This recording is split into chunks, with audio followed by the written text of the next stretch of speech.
The contract that wasn't signed, Joe Smith signed with the Minnesota Timberwolves in 1998, officially on paper, for the league minimum. That was the public contract. The real deal was something the NBA had never seen before and has never fully seen since.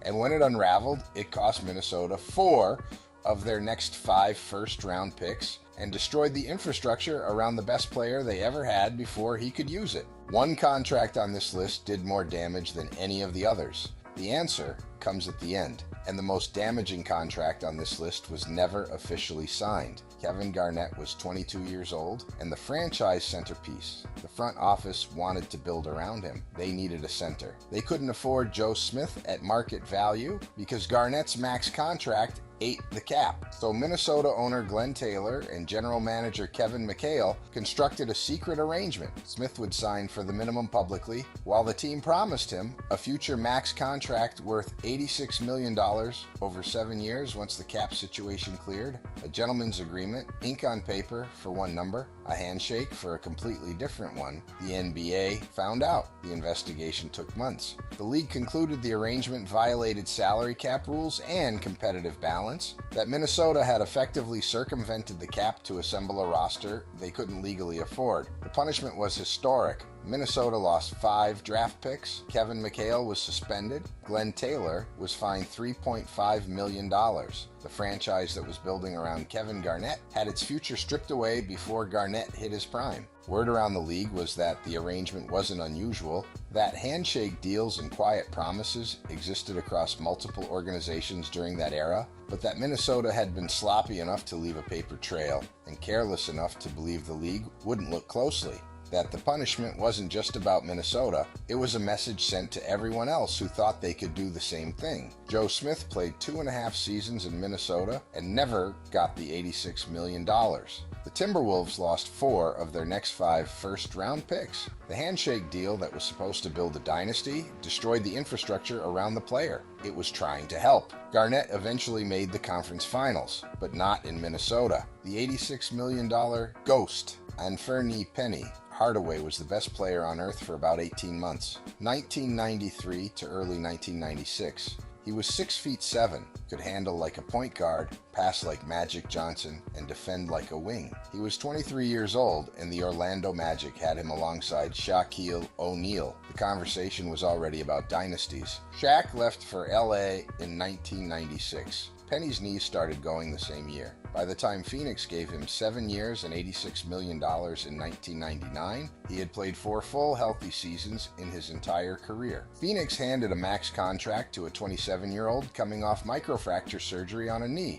that the medical staff knew was compromised. He never averaged 15 points again. He played 55 games total across 3 seasons in Phoenix before the contract became unmovable. The story that never made headlines is how Phoenix's own medical staff flagged concerns about the knee before the contract was signed, that internal evaluations suggested the joint wasn't going to hold up under the workload of a star player's contract, and that the front office signed anyway because Penny Hardaway at 70% was still worth a gamble at that price point. The gamble didn't pay off. The 70% never showed up. Phoenix paid $86 million for a ghost of the player Penny used to be. Penny Hardaway eventually became a college basketball coach at Memphis. He rebuilt his reputation and found a second career. The franchise he took $86 million from spent half a decade unable to upgrade around him. The ghost of what he was cost Phoenix what they could have been. The gun in the locker room. Gilbert Arenas was the most exciting player Washington had seen in a generation. He came out of nowhere.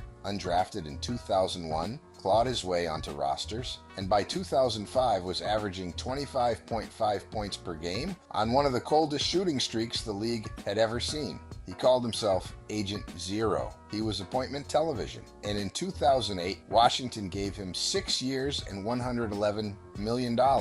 He played 2 games in year 1 of the contract. A torn ACL in his left knee, suffered the previous season, never properly healed before Washington locked him up. By the time the ink was dry, the organization privately knew the knee was not right. The contract was signed on reputation and box office appeal rather than medical certainty. Then, in December 2009, Gilbert Arenas brought guns into the Washington Wizards locker room. He and teammate Javaris Crittenton drew weapons on each other over a gambling debt. The NBA suspended Arenas for the remainder of the season. He was charged with felony gun possession.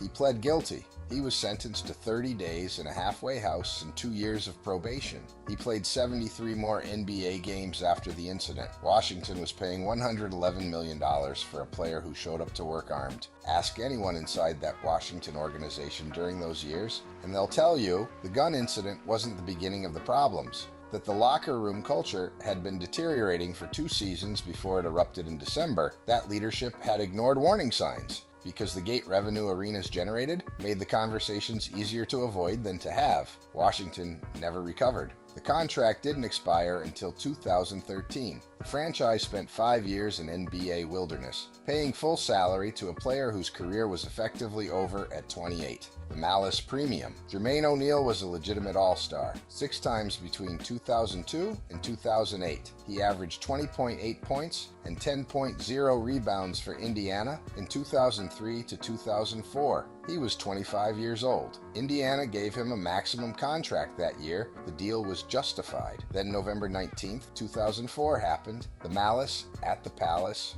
O'Neal received a 25-game suspension for his involvement in the brawl at Auburn Hills, later reduced to 15. Ron Artest got 73 games. Steven Jackson got 30. The Pacers core, the 61-win contender that everyone had penciled in as the Eastern Conference favorite, was dismantled by suspensions and the cultural fallout that followed. Indiana went from a legitimate finals contender to a rebuilding project inside 1 season.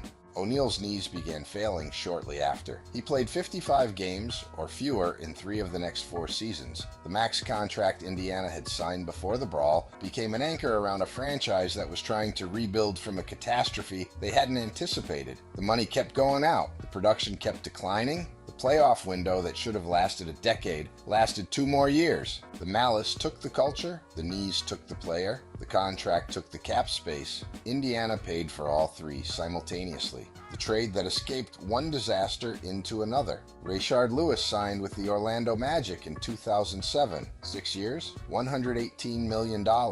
He was 27 years old. A stretch 4, before stretch 4s were the dominant archetype of the league. He could shoot from 3, he could operate in space, and the Magic were building around Dwight Howard with the idea that Lewis would give Howard a shooter to free up the lane. The plan made basketball sense. The math did not. The contract immediately became the largest in the NBA. It made Lewis one of the 3 highest paid players in the league, above Kobe Bryant, above LeBron James, above players who were objectively better at basketball than Rashard Lewis. Orlando went to the finals in 2009, which briefly made the deal look defensible. Then the cap inflexibility set in. They couldn't upgrade around Howard. They couldn't afford a real second star. The contract had consumed the resources needed to compete at the highest level. In 2010, Lewis tested positive for DHEA, a banned performance-enhancing substance. He was suspended 10 games. The Magic traded him to Washington in 2010, along with Vince Carter, specifically to escape the contract. What they got back was Gilbert Arenas,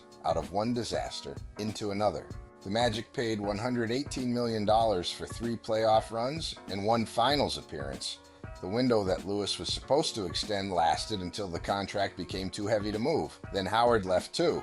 Which NBA contract do you think did the most damage to its franchise? Drop it in the comments. The summer that lost its mind. The 2016 NBA offseason happened because of a massive TV deal that inflated the salary cap by $24 million in a single year. Teams suddenly had money they didn't know how to spend. They spent it. Bismack Biyombo, a backup center averaging 5.5 points, got 4 years and $68 million from Toronto. Ian Mahinmi, averaging 7.1 points, got 4 years and $64 million from Washington. Timofey Mozgov, coming off knee surgery, got 4 years and $64 million from the Lakers, $196 million in 1 summer, to 3 backup centers who combined to average 19 points per game. The Lakers' Mozgov deal was so catastrophically bad they bought him out 2 years early and ate $22 million in dead cap just to escape it. Washington paid Mahinmi $64 million,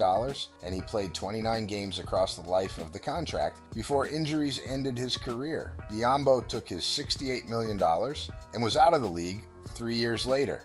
Nobody confirmed it officially, but people inside multiple front offices that summer will tell you the cap spike created a genuine panic, that teams were terrified of losing role players they didn't actually need because the money was suddenly available, and the fear of doing nothing felt worse than the fear of overpaying. That the 2016 free agency was driven more by anxiety than analysis.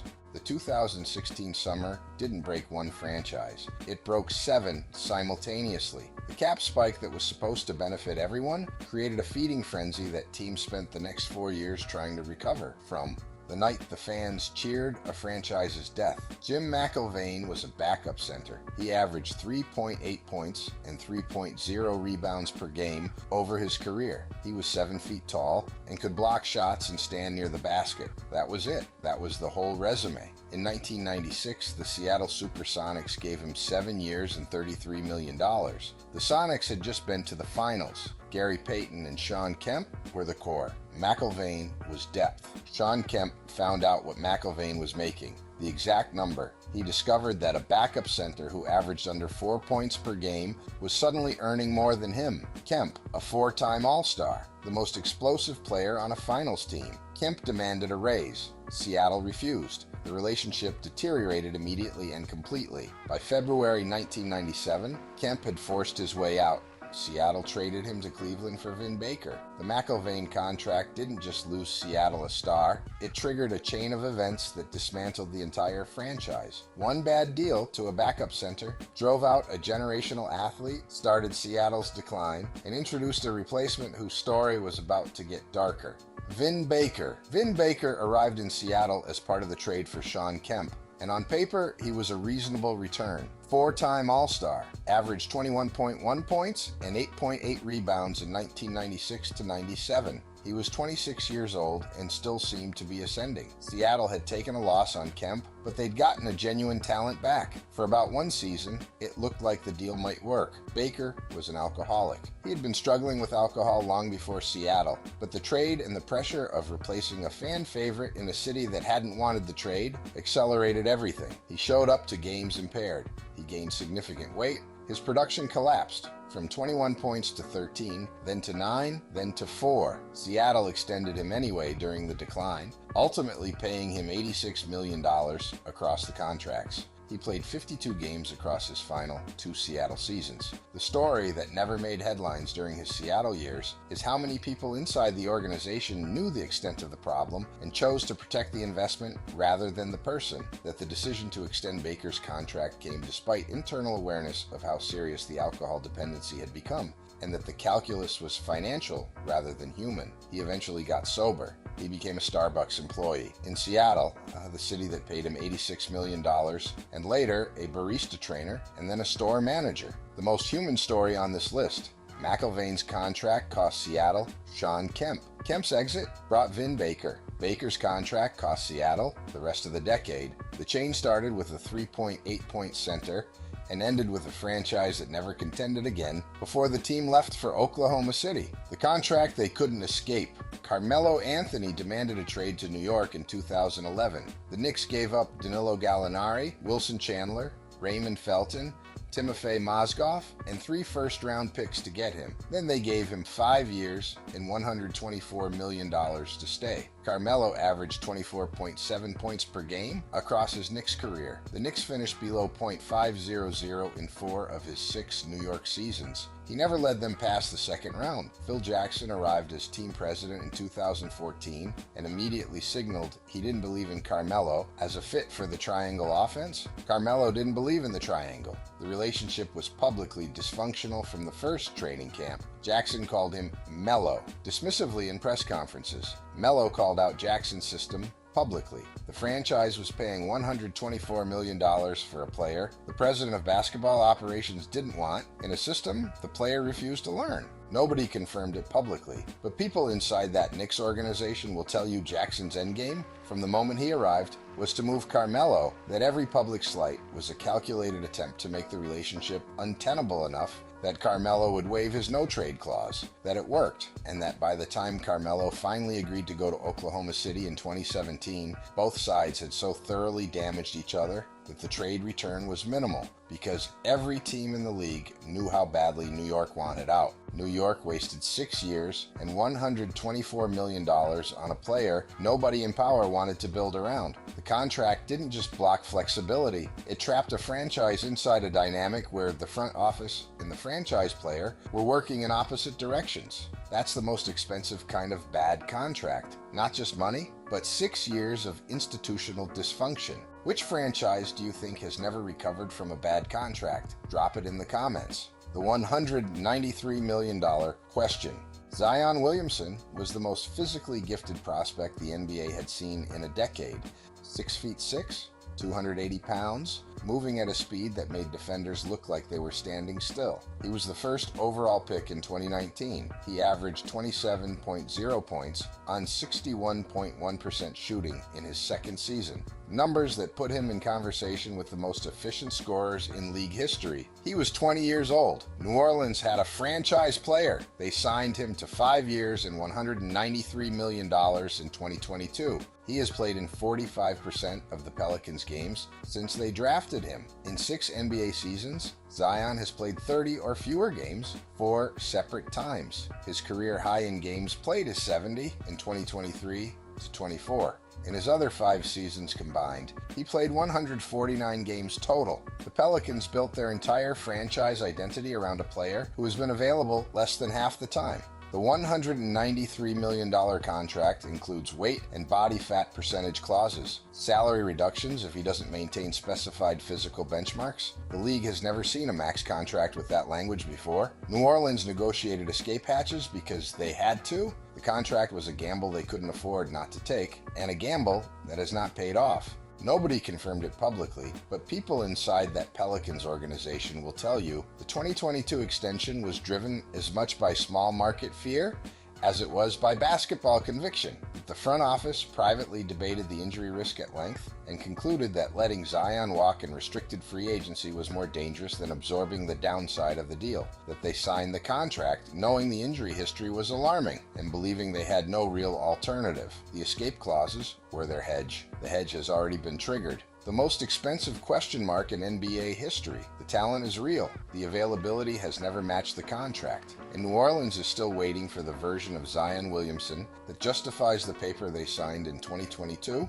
The Achilles that ended everything. Elton Brand was averaging 20.0 points and 10.0 rebounds per game for the LA Clippers. He had done it for 5 straight seasons. He was 28 years old, durable, professional, and exactly the kind of player Philadelphia needed to build around. In 2008, the 76ers gave him 5 years and $82 million to leave the Clippers. It was the right player at the right age at the right price. Everything about the deal made sense. Before the season started, Brand tore his Achilles tendon. Not during training camp, not in a preseason game. Before any of that, in a summer workout, alone, without contact, without a play being run. The most devastating injury in basketball, suffered in the most routine circumstance imaginable. The season hadn't started. The contract was 2 months old. The player, Philadelphia, had just paid $82 million, so had never played a minute as a Sixer. He came back the following season. He was never the same player. The explosiveness that made him a 20-10 force was gone. He averaged 13.1 points in his first healthy season, 12.3 the year after. The Achilles had taken the player and left behind a version that fit the money Philadelphia was paying him, the way a size 10 fits a size 13. Andre Iguodala's prime years, arguably the best defensive player on the roster, were spent on a team built around a ghost of what Brand used to be. The story that never made headlines is how close Brand was to not signing with Philadelphia at all. That the Clippers made a competitive offer and Brand's decision to leave came down to wanting a new challenge rather than a better situation. That the summer workout injury was the kind of random catastrophe that front offices have no mechanism to predict or prevent. That $82 million went out the door before one game was played because of something that happened in an empty gym. In July, Brand played 5 seasons in Philadelphia. He never averaged 15 points again. The franchise he was supposed to anchor finished below .500 in 4 of those 5 years. The deal was right. The body just had other plans. The contract that shouldn't have existed. Chris Webber was drafted by the Golden State Warriors, first overall in 1993. The Warriors, thrilled to have the most talented player in the draft, gave him a 15-year, $74 million contract before he played a single NBA game, the longest contract in NBA history at the time, before one regular season game, before one practice, before anyone knew whether he could handle professional basketball. The contract had an opt-out after year one. Webber used it. He forced a trade to Washington before his second season, claiming he couldn't play for Warriors coach Don Nelson. Golden State traded him to Washington for Tom Gugliotta and 3 first-round picks. The Warriors had committed 15 years to a player who left after one. One of those picks became Vince Carter. Golden State traded him too. The incompetence compounded on itself. Webber thrived in Washington and Sacramento. He averaged 24.1 points and 11.1 rebounds over the next 5 seasons. He was everything the Warriors thought they were getting. They just didn't keep him long enough to get it. The contract that was supposed to lock in a franchise cornerstone for 15 years lasted one, and cost them the picks that might have built something in his absence. The worst contract on this list isn't the biggest number. It's not the longest term. It's not even the most dramatic collapse. The worst contract is the one that was never officially signed. The handshake deal Minnesota made with Joe Smith, the secret promise that cost them 4 of their next 5 first-round picks and destroyed the infrastructure around Kevin Garnett before Garnett could use it. Not a max contract, not a super max. A conversation, a promise, and the most expensive thing Minnesota ever bought was something that was never written down. Franchises sign these deals because hope is expensive and running out of time is terrifying. The logic is always the same. We can't afford not to. The result is always the same too. They couldn't afford to. The paper doesn't lie. The paper just takes a few years to tell the truth.